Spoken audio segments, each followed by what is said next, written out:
안녕하세요. 엄마표 영어 파이널 에디션입니다. 이번 동영상에서는 편집하기에 관해 말씀드리도록 하겠습니다. 그동안 참아왔던 편집의 시간입니다. 글쓰기를 지도하는 동안 어머니는 무의식적으로 계속해서 편집을 하고 싶은 욕구가 있었을 거예요. 그런데 막상 편집을 하려니까 두려움이 앞서지 않으세요? 문법적으로 맞게 편집해 놓고도 혹시 이거 콩글리시 아니야? 하는 생각을 떨쳐버리기 어려우실 것 같은데요. 겁먹지 마세요.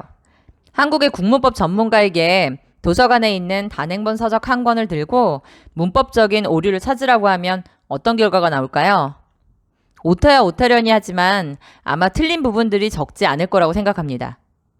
탐킨스는 저학년의 경우에는 글자를 정확하게 쓰는 것, 그리고 저학년 이후에는 문장 부호, 그리고 문단 들여쓰기, 철자법, 수식어 사용을 언급하고 있습니다.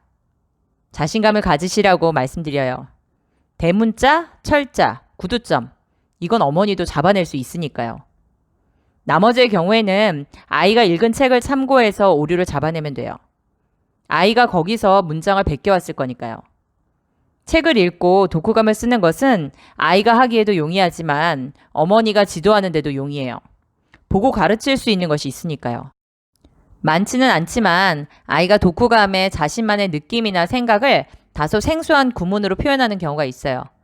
이때는 영영사전을 찾아서 적절한 예문을 찾은 뒤에 아이로 하여금 예문의 형식을 모방하도록 할 수 있어요. 자세한 문법 설명과 일반화를 이야기하는 대신에 정확한 하나의 예문을 찾아서 여러 번 읽도록 하고요. 그 예문에 따라서 아이가 스스로 자신의 문장을 고치도록 하는 거죠. 마지막으로 적절한 접속사는 어머니가 가르치면서 수정해 주시는 것이 필요해요. 아직 아이가 적절한 접속사를 사용할 영어 수준이 아니니까요. 또 접속사는 아이가 쓰는 글의 문맥에 맞춰서 써야지 원문에 있는 것을 베껴 쓸 것은 아니거든요.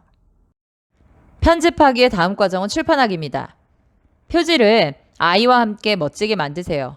즐거운 경험일 거예요. 본문은 영타로 치도록 하는 것이 좋을 수도 있지만 수기로 작성하도록 하는 것이 더 좋을 거라고 생각해요. 아직 초등학생이라 수기 연습이 필요할 테니까요. 아이의 글은 버리지 마시고요. 별도의 파일에 보관하는 것도 한 가지 방법이에요. 나중에 아이의 쓰기 실력이 향상되는 과정을 점검하는 데 도움이 될 거거든요. 아이도 자신의 실력이 좋아지는 것에 뿌듯해할 거고요. 그간 어머니와 아이는 어려운 고비를 여러 번 넘겼을 거예요. 처음에는 아이가 곧잘 따라하지만 1년의 쓰기 지도 과정을 지속하다 보면 아이와 어머니의 마찰이 잦아질 거예요. 그 마찰의 과정을 슬기롭게 극복한 분들도 있고 강압적인 방식으로 아이에게 쓸 것을 강요하신 분들도 있을 거예요. 어머니의 지도 방식만이 문제라고 생각하지는 마세요. 아이마다 다르니까요. 그리고 여건도 다를 수 있고요. 엄마가 영유아 시절부터 아이를 끼고 책을 읽히면서 여러 가지 지적 발달을 도와주는 활동을 해왔다면 아이가 어머니와 글쓰기를 좀 더 즐겁게 했을 수도 있어요. 근데 어머니가 너무 바빠서 그 시기에 아이를 돌보지 못했다면 어쩌겠어요. 그리고 아이가 여럿이어서 한 아이에게만 온 신경을 집중할 수 없는 상황이라면 그건 또 어쩌겠어요. 중요한 건 주어진 상황에서 최선을 다하셨다는 거죠. 슬기롭게 헤쳐나가셨든 강압의 방식을 사용하셨든 어머니와 아이가 쓰기의 전 과정을 마쳤다는 것을 자축해 주세요. 아이스크림 전문점을 가든 또 피자 가게를 가든 아이가 좋아하는 것으로 보상을 해 주시고요. 어머니도 어머니 스스로를 보상하세요. 근처 커피숍에서 한 잔의 원두 커피를 마셔도 좋고요. 한가한 오전 한때를 보내는 것도요. 아이를 지도하는 것이 행복한 일이기는 해요. 근데 스트레스를 받는 일이기도 한 것 같아요. 다음 동영상에서는 다양한 형식의 글쓰기 지도에 관해 알아보도록 하겠습니다. 도움이 되셨다면 좋아요, 구독 감사합니다.